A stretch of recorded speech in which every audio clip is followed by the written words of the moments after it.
Drop it.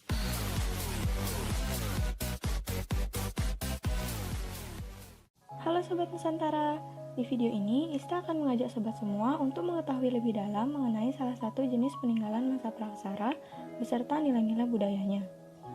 Sebelum itu, izinkan Ista untuk memperkenalkan diri. Nama lengkap Ista ialah Nikoma Ista Triana. Ista adalah siswa SMA Negeri 1 Denpasar dari kelas 10 MIPA 1, nomor absen 31.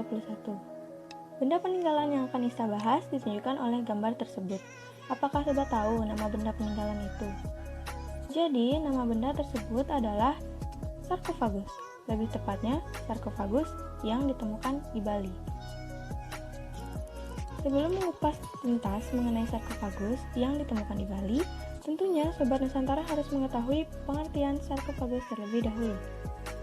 Sarkofagus berasal dari bahasa Yunani dari kata sark yang artinya daging dan phagein yang artinya memakan.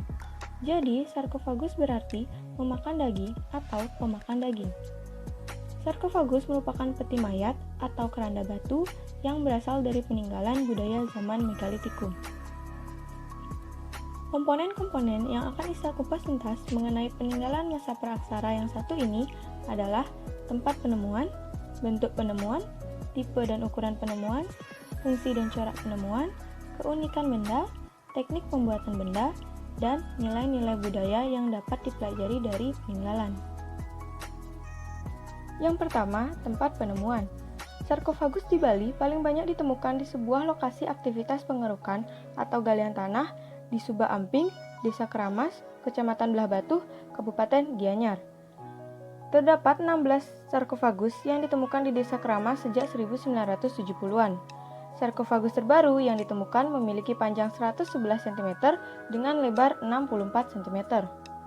Selain Desa Keramas, sarkofagus juga ditemukan di beberapa daerah lain, seperti di Desa Bunutin, Kecamatan Bangli, Kabupaten Bangli, Desa Pacung, Kecamatan Tejakula, Kabupaten Buleleng, dan lain-lain.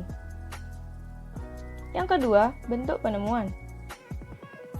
Beberapa jenis sarkofagus yang ditemukan di Bali memiliki bentuk menyerupai perahu yang ruasnya runcing, yaitu jenis-jenis berpenampang lintang. Peti mayat yang bentuknya menyerupai perahu itu berlandaskan suatu kepercayaan bahwa perjalanan harus ditempuh melalui laut untuk mencapai pulau arwah. Ada pula sarkofagus yang mempunyai bentuk menyimpang dari bentuk tersebut akibat pengaruh peristiwa migrasi yang lampau. Beberapa sarkofagus di Bali memiliki pola-pola hiasan geometrik yang disebabkan oleh kebudayaan perunggu. Yang ketiga, tipe dan ukuran penemuan. Sebagian besar sarkofagus yang ditemukan di Bali tergolong sarkofagus tipe A atau tipe Bali, dengan ciri-ciri umum berukuran kecil antara 80 hingga 148 cm, mempunyai tonjolan pada bidang-bidang sempitnya, dan di dalam sarkofagus tipe A, mayat dikubur secara terlipat lateral, yang berarti dengan badan miring ke sebelah, atau dengan badan terlipat dorsal, yang berarti dengan punggung di bawah.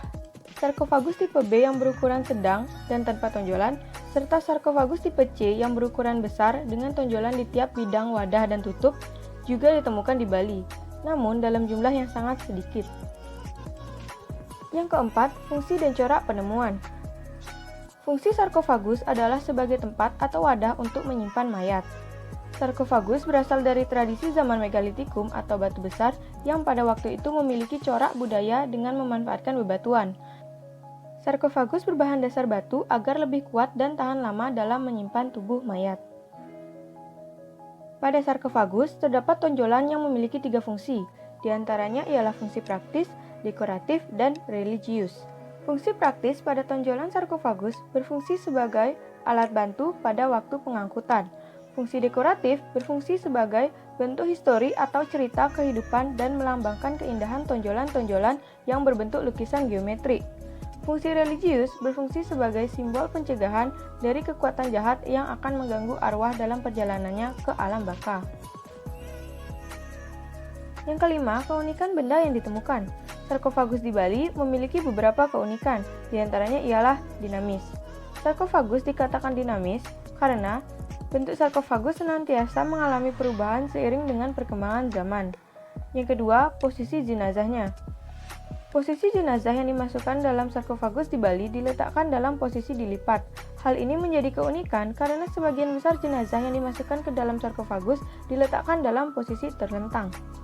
Yang ketiga, beberapa sarkofagus di Bali masih dimanfaatkan sampai sekarang, tetapi tidak sebagai tempat meletakkan jenazah, melainkan sebagai media pemujaan.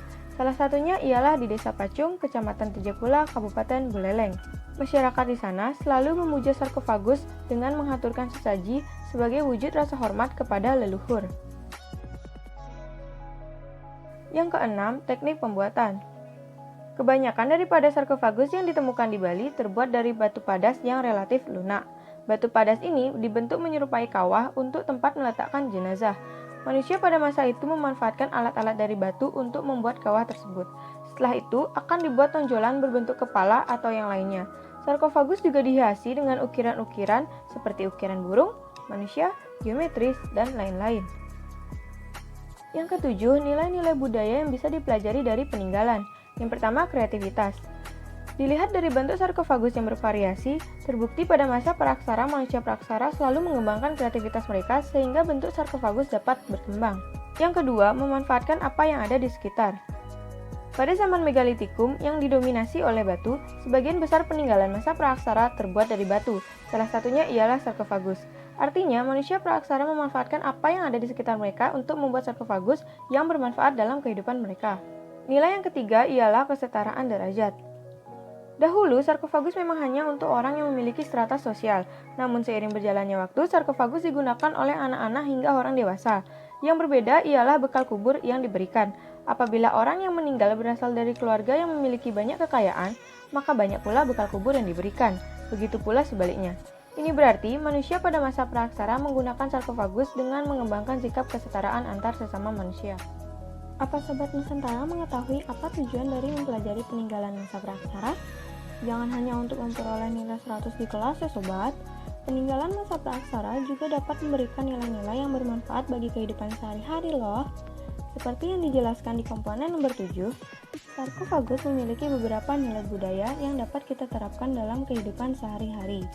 Yang pertama adalah kreativitas.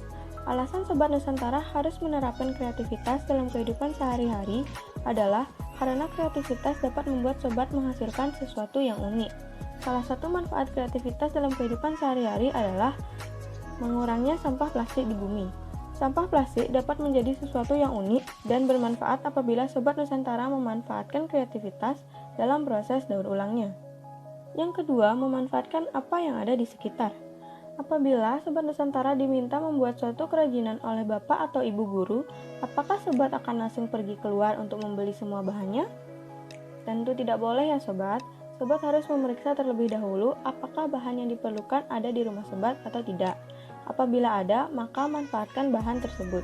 Memanfaatkan apa yang ada di sekitar kita adalah salah satu bentuk syukur kita kepada Tuhan Yang Maha Esa. Salah satu manfaat menerapkan nilai ini dalam kehidupan sehari-hari ialah dapat menghemat uang. Seperti yang Ista katakan tadi, dengan memanfaatkan bahan yang sudah tersedia di rumah, uang yang Sobat keluarkan untuk menyelesaikan kerajinan tersebut pastinya akan berkurang. Yang ketiga adalah nilai kesetaraan. Alasan mengapa Sobat Nusantara harus menerapkan nilai ini adalah agar Sobat dapat hidup dengan tenang dan damai. Apabila tidak membeda-bedakan status, agama, gender, dan yang lainnya, Sobat dapat hidup dengan nyaman tanpa adanya pertikaian. Salah satu manfaat yang Sobat peroleh dari menerapkan nilai ini adalah memiliki banyak teman. Jika Sobat sudah berteman dengan siapa saja tanpa membeda-bedakan, maka siapa saja juga dapat berteman dengan Sobat. Manfaat dapat Sobat peroleh apabila menerapkan nilai-nilai peninggalan masa praksara dengan baik. Namun, apabila Sobat tidak menerapkannya, maka akan menimbulkan berbagai dampak loh. Kondisi masyarakat apabila nilai-nilai peninggalan masa praksara mulai ditinggalkan diantaranya adalah masyarakat di seluruh Indonesia dapat menjadi sangat terbelakang, seakan-akan menjadi masyarakat daerah pedalaman apabila tidak menerapkan kreativitas. Dengan tidak memanfaatkan apa yang tersedia di sekitar, benda-benda yang sebenarnya masih memiliki nilai guna menjadi terbuang sia-sia. Dan tanpa adanya kesetaraan derajat, konflik dan perseteruan akan sering terjadi di masyarakat. Peristiwa-peristiwa yang akan terjadi dari kondisi masyarakat yang seperti itu ialah hidup masyarakat menjadi monoton dan tidak berkembang akibat tidak adanya kreativitas. Meningkatnya tumpukan sampah karena banyak benda yang masih dapat dimanfaatkan dibuang begitu saja. Dan maraknya peristiwa pelanggaran hak asasi manusia atau HAM. Sekian pembahasan singkat dari Ista. Apabila berminat, Sobat Nusantara dapat mengunduh PowerPoint mengenai materi ini dengan mengeklik link yang sudah Ista siapkan di kolom deskripsi. Akhir kata, Ista ucapkan terima kasih dan semoga materi yang Ista sampaikan dapat bermanfaat bagi sobat semuanya.